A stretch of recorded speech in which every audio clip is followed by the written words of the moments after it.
Hello everyone. I will give a talk entitled DeepMHCII, a novel binding core-aware deep interaction model for accurate MHC2 peptide binding affinity prediction.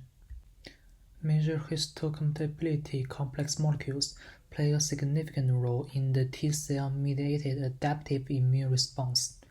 MHC molecules first bind peptide fragments derived from pathogens and then present the peptides to the surface of antigen-presenting cells. After the MHC peptide complexes are recognized by T-cell receptors, CD4 for MHC2 and CD8 for MHC1, adaptive immune response will be stimulated to fight against and eliminate invading pathogens.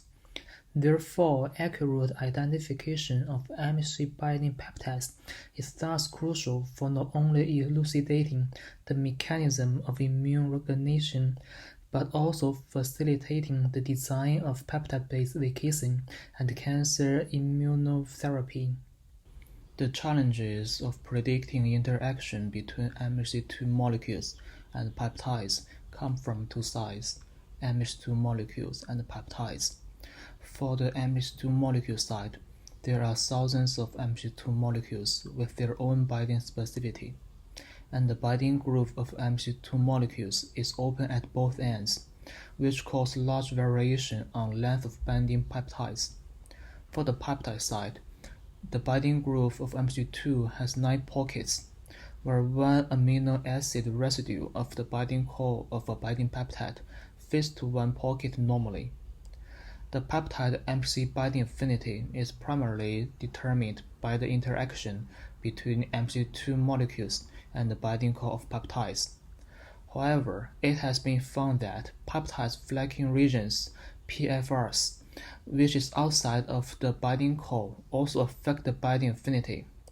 It is hard to consider the PFR regions and locate the binding core at the same time, and all these aspects have made it difficult to model the interaction of MHC2 peptide binding accurately. Computational methods for MHC2 peptide binding prediction can be divided into two categories: allele-specific and pan-specific. Allele-specific methods can predict only binding preferences of MHC2 molecules in the training set, while pan-specific methods can predict binding preferences of MHC2 molecules even with no training data of these molecules, which is thus the focus of our work. Most recent pan-specific methods use deep learning, such as artificial neural network, convolutional neural network, long short-term memory, to learn the interaction between MHC2 molecules and peptides. In spite of using advanced deep learning techniques, these methods concatenate the sequence encoding of an MHC2 molecule and a peptide for the input, which do not take advantage of important domain knowledge, resulting in the lacking of performance improvement and interpretability. In our study, we proposed a novel deep learning-based method, DeepMHCII, for accurate MHC2 peptide binding affinity prediction by incorporating biological knowledge into designing the model architecture.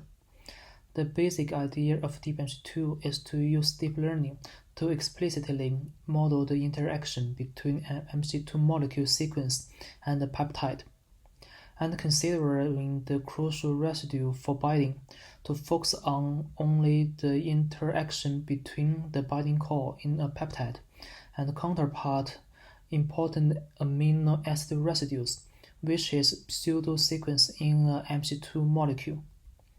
Figure 1 shows the architecture of DeepMHCII with mainly 4 steps.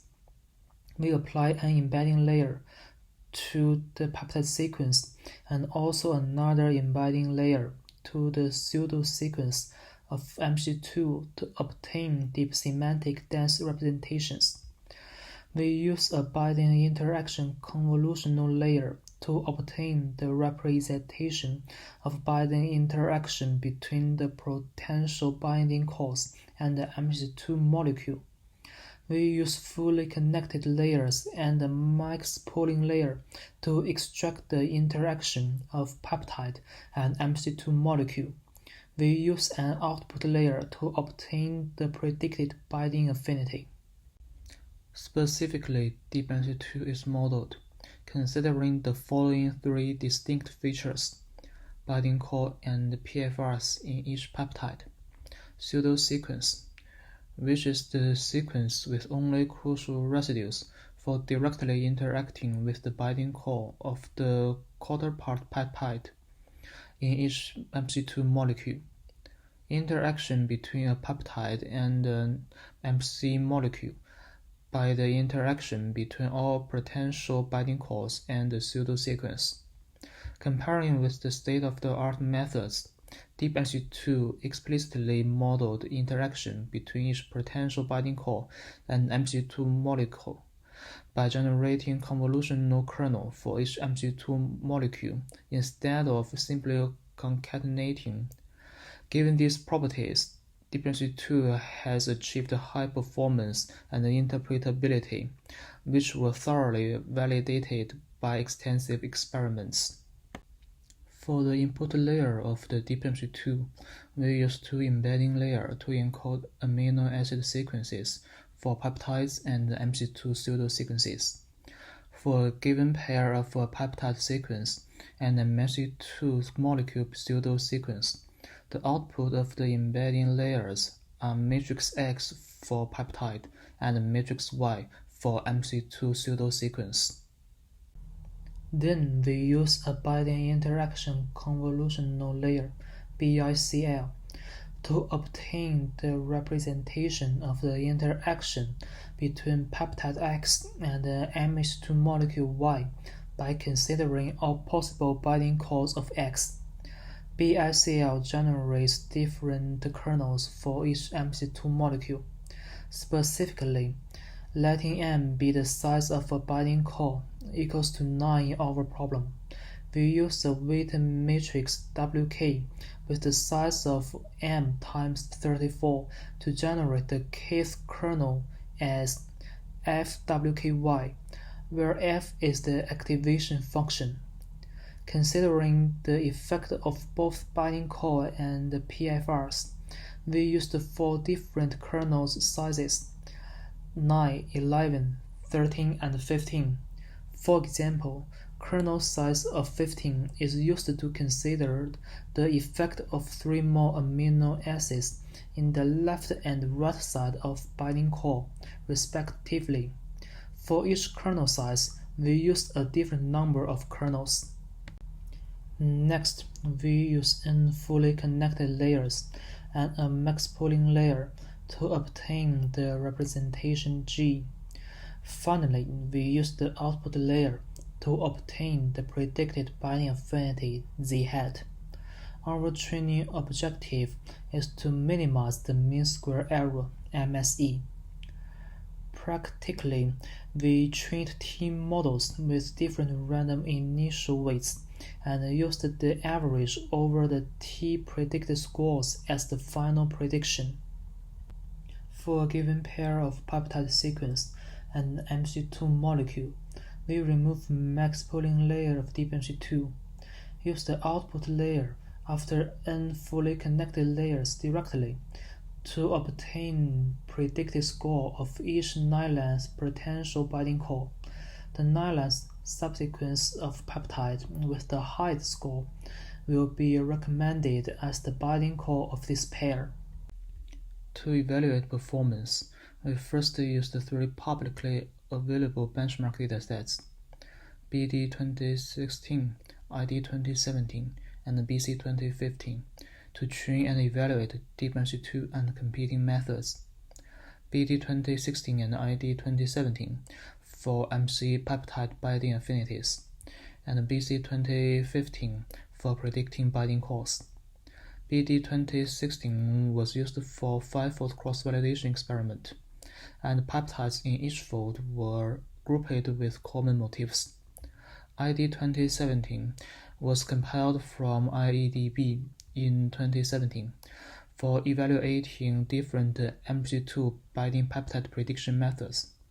From this dataset, we generated an independent testing dataset, ID 2017, by removing data points overlapped with BD 2016 and retaining MHC2 molecules with more than 50 peptides for robust performance evaluation. BC 2050 was a binding core benchmark, which was used to evaluate the performance of NET-MHC2 PEN in identifying the binding core of an MHC peptide complex. The detailed experimental settings are as follows. We only focus on 61 molecules with more than 40 data points and at least 3 binders for the robustness of performance evaluation on cross-validation and leave one molecule out. For evaluation metrics, we use the area and the receiver operating characteristics curve for binary classification, and the Pearson correlation coefficient to examine the linear relationship between the predicted affinity and the true value. The numbers of kernels of BICL with the kernel sizes of 9, 11, 13, and 15 were 256, 128, 64, and 64 respectively. The batch size was 128, and the number of epochs was 20. The experimental results are shown here. DeepMHCII achieved the highest AOC and PCC on both 5-fold cross-validation and LOMO. DeepMHCII achieved the highest AOC of 0.775 in the IEDB test, which was 7.8%, 12.0%, and 15.5% higher than NET-MHC2 PEN, Pufin, and DeepSequence PEN 2. DeepMHCII predicted the most number of correct binding core. The detailed LOMO results are shown here. DeepMHCII outperformed the NET-MHC2 PEN, Pufin, and the DeepSequence PEN on 43, 42, 51 out of all 61 MHC2 molecules. The detailed results on the independent testing set are shown here. DeepMHCII achieved the best average AOC of 0.770, and regarding the AOC of the whole testing set, DeepMHCII achieved the highest AOC of 0.775. In order to analyze or to interpret the experimental results of DeepMHCII, we visualize the binding motifs of MHC2 molecules by using sequence logos. Following previous works, we first computed the binding scores of 100,000 random peptides from Swiss prot and then selected the top 1% predicted binders to draw sequence logos. We focused on 4 MHC2 molecules, DRB10401, DRB10901, DRB11202, and DRB11301 in ID 2017, where DeepMHCII outperformed the NET-MHC2 PEN most. It is widely observed and generally thought that the Pocket 1, Pocket 4, Pocket 6, and Pocket 9 are 4 primary anchors, which are most important for peptide binding. All sequence logos of DeepMHCII are consistent with this widely accepted understanding. In contrast, DeepSequence PEN 2 could not distinguish these 4 primary anchors from other 5 pockets clearly. The sequence logos by NET-MHC2 PEN contained more noise at pockets, especially non-primary pockets in DRB1 1202 and DRB1 1301, making frequent amino acids at each pocket totally unclear. We further examined the importance of each position in the binding core by checking the absolute value of the weight obtained by BICL for each position in the binding core. The values of positions 1, 4, 6, and 9 were much larger than other positions, being consistent with that P1, P4, P6, and P9 are primary anchors. From these results, we can see that DeepMHCII could learn biological knowledge from data well, showing the validity of DeepMHCII from a biological perspective. For the ablation study, we first examined the DeepMHCII with the single kernel size K.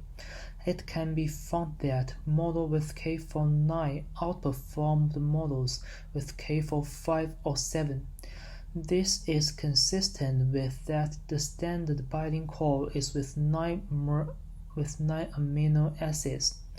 Models with K for 11 or 13 or 15 outperform the model with K for 9. This suggests that PI4 has some positive effect on II-peptide binding. All these results confirm that the high performance of DeepMHCII was obtained by incorporating biological knowledge into the model design. In addition, we compared DeepMHCII with a vanilla CNN, which used a convolutional layer instead of BICL on the peptide and concatenated representation of the peptide and allele directly. As shown in Table 8, we can see that the performance of DeepMHCII is much better than CNN.